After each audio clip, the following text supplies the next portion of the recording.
तो आज हम आप सभी लोगों को पढ़ाएंगे भारत में पाई जाने वाली मिट्टी। भारत में पाई जाने वाली मिट्टी और इनके प्रकार हम बताएंगे और इनके पोषक तत्वों के बारे में भी आज हम आपको बताएंगे। तो सर्वप्रथम इनको जानने के लिए हम मिट्टी के बारे में इनका परिचय जो होता है, इनसे हम थोड़ा परिचित होंगे तभी तो आगे हम जान पाएंगे। ठीक, तो आइए सबसे पहले हम आपको भारत की मिट्टियों प्रकारों के बारे में उसको अब हम परिचित कराते हैं। तो परिचय एवं प्रकार भारत की मिट्टी। तो भारत में जो मिट्टी पाई जाती है वो कुल 8 प्रकार की पाई जाती है। कितने प्रकार की? 8 प्रकार की पाई जाती है। नंबर 1 जलोढ़ या दोमट मिट्टी। नंबर 2 काली मिट्टी। नंबर 3 लाल पीली मिट्टी। फिर नंबर 4 पे आता है लेटराइट मिट्टी। नंबर 5 हिमालयी मिट्टी। नंबर 6 रेतीली या बालुई मिट्टी। नंबर 7 पीट या दलदली मिट्टी। नंबर 8 होता है रेह या ऊसर। ये हमारी जो हैं 8 प्रकार की जो मिट्टी हैं कहाँ पाई जाती हैं? ये भारत में पाई जाती हैं। टोटल हमारी जो भारत में पाई जाने वाली मिट्टी कितने प्रकार की होती हैं? 8 प्रकार की। अब हम यहाँ पे देखेंगे कि मिट्टी में पाए जाने वाले जो पोषक तत्व होते हैं। नंबर 1 मिट्टी को जल सहित 17 प्रकार के पोषक तत्वों की आवश्यकता होती है। जल के साथ में मिलाकर के मिट्टी को कितने प्रकार के पोषक तत्वों की आवश्यकता होती है? 17 प्रकार के पोषक तत्वों की आवश्यकता होती है। भारतीय मिट्टी में नाइट्रोजन, फास्फोरस और ह्यूमस की क्या है? कमी है। भारतीय मिट्टी को NPK 4.2:1 में यानी दिया जाना चाहिए, परंतु इसे 5.7:2.7 में प्रदान किया जाता है। नाइट्रोजन के अत्यधिक प्रयोग से भूमि की जो उर्वरता है वो क्या हो गई? स्थिर हो गई, नहीं रुक गई है। इसकी जो उपज है काफ़ी ज़्यादा रुक गई है। नंबर 1 सबसे पहले हम पढ़ेंगे कौन सी मिट्टी? जलोढ़ या दोमट मिट्टी। इसे जलोढ़ मिट्टी भी कहते हैं। और जो जलोढ़ मिट्टी होती है रेतीली और चिकनी मिट्टी के योग से निर्मित होती है। भारत में सर्वाधिक 43% जो क्षेत्रफल में यही मिट्टी पाई जाती है। कौन सी? जलोढ़ मिट्टी। सर्वाधिक विस्तार जो जलोढ़ मिट्टी का है वो कहाँ पे है? उत्तर प्रदेश में। अन्य क्षेत्र जैसे पंजाब, हरियाणा, बिहार, पश्चिम बंगाल, ब्रह्मपुत्र की घाटी, पूर्वी तट, पूर्वी राजस्थान और गुजरात, इसमें ज़्यादातर ये जलोढ़ मिट्टी ही पाई जाती है। इसका जो निर्माण होता है खादर के रूप में नदियों द्वारा निर्मित नवीन जलोढ़ से होता है। इसकी जो विशेषता है भारत की सबसे उपजाऊ मिट्टी कौन सी? जलोढ़ मिट्टी। कमी इसमें सबसे ज़्यादा है नाइट्रोजन और फास्फोरस, ह्यूमस की बहुत ज़्यादा कमी होती है। और इस मिट्टी में पाए जाने वाले सबसे जो अधिकतर जो तत्व होता है वो पोटास बहुत ज़्यादा इसमें पाया जाता है। इस मिट्टी में पोटास बहुत पाया जाता है। नंबर 2 पे हमारा आता है काली मिट्टी। काली मिट्टी होती है जो इसका निर्माण होता है ज्वाला के लावा से होता है। इसका जो अन्य नाम है रेगर, एंटीसॉल।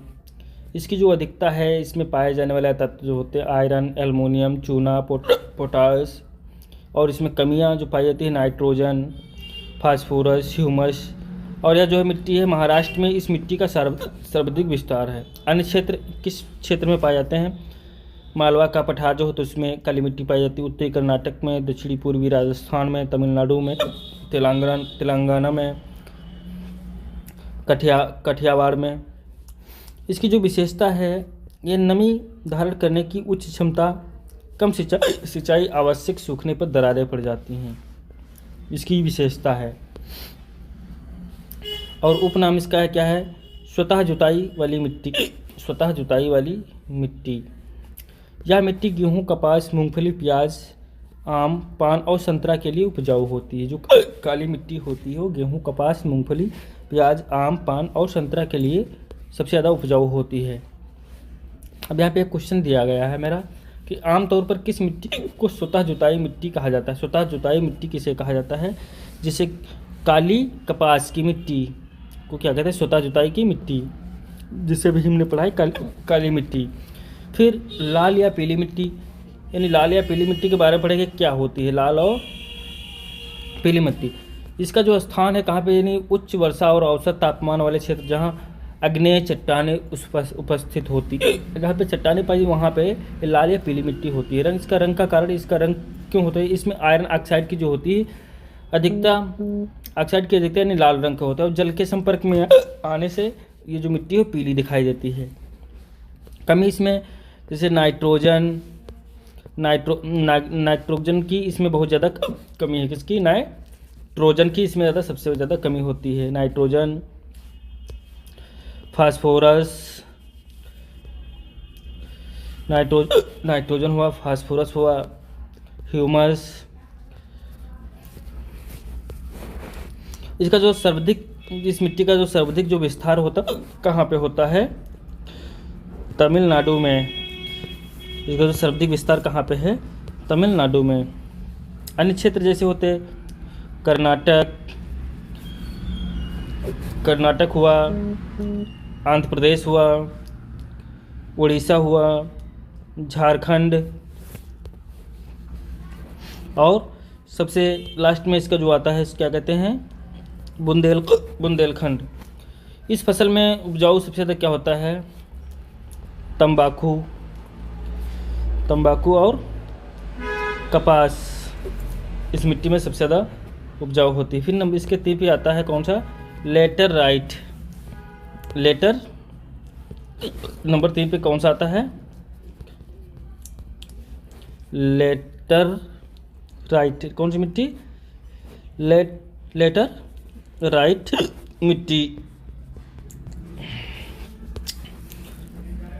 यह जो मिट्टी होती है यह लाल मिट्टी का एक ही रूप है जो उच्च तापमान यानी अधिक वर्षा और ऊंचाई वाले क्षेत्रों में पाई जाती है।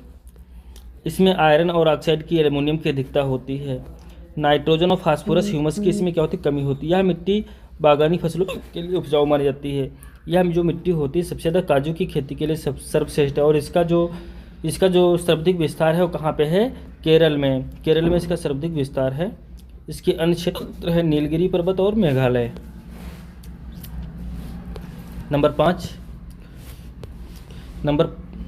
पे हमारा आता है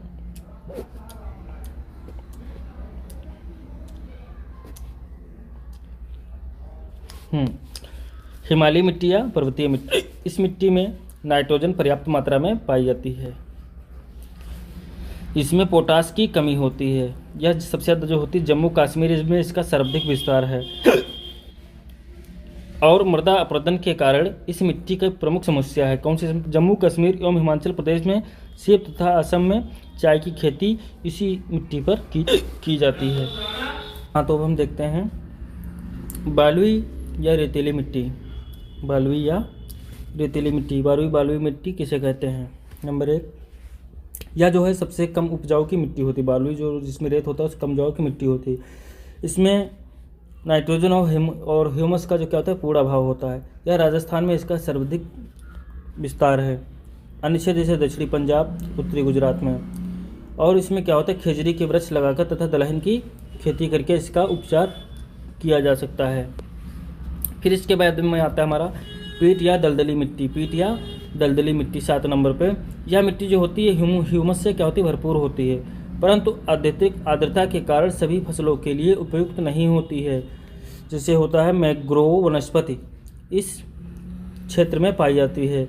इस मिट्टी के प्रमुख क्षेत्र है बंगाल के निचले भूभाग और चिल्का और कच्छ का रण। फिर इसके बाद में हमारा आता है नंबर 8 ऊसर मिट्टी। इसे रे कलर, चौपन छारी और नमकीन मिट्टी भी कहा जाता है। नंबर अत्यधिक क्षारीय। यह अत्यधिक क्षारीय होने के कारण यह मिट्टी फसलों के लिए अनुपयुक्त होती है और शीशम और दलहनी फसलों की खेती में इसका उपचार किया जा सकता है। इसका जो सर्वाधिक विस्तार कहाँ पे है? उत्तर प्रदेश में, और 40% पाई जाती है। फिर इसमें आता है इसका जो होता है मृदा उपचार, यानी विभिन्न तरीकों से मृदा के अनुपजाऊ, अम्लता या क्षारकता को समाप्त कर उसे कृषि योग्य बनाना ही मृदा उपचार है। पूर्वी भाग की मृदा प्रायः अम्लीय यानी एसिडिक उपचार चूने द्वारा किया जाता है, यानी पश्चिमी भाग की मृदा प्रायः क्षारीय या लवणीय उपचार जिप्सम, कैल्शियम यानी सल्फेट के द्वारा किया जा सकता है इसका। अब हम देखेंगे मृदा अपरदन किसे कहते हैं। मृदा अपरदन किसे कहते हैं? तो मृदा अपरदन में हमारा आता है वायु या जल के कारण मिट्टी की ऊपरी उपजाऊ परत का हट जाना, यानी वायु या जल के कारण, यानी वायु ज़्यादा, यानी हवा चल गई, ज़्यादा बारिश हो गई, इससे जब मिट्टी की जो हमारी ऊपर के जो मिट्टी की जो परत होती है वो हट जाती है, इसे ही हम क्या कहते हैं? मृदा अपरदन कहते हैं। ज़्यादा हवा और ज़्यादा बारिश होने से क्या होता है, इसकी जो ऊपरी परत होती है मिट्टी की वो हट जाती है, इसे मृदा अपरदन कहते हैं। ये कारण क्या होता है? इसका कारण क्या होता है, क्यों हट जाती है? कारण अब हम देखते हैं कि वनोन्मूलन, वृक्षों एवं झाड़ियों की कटाई। ज़्यादा हम झाड़ी कटाई कर देंगे तो बारिश होगी तो वो भी नहीं रोक सकते, सीधे हवा इस पर पड़ेगी। तो नंबर 1 कारण तो होता है वृक्षों एवं झाड़ियों की कटाई।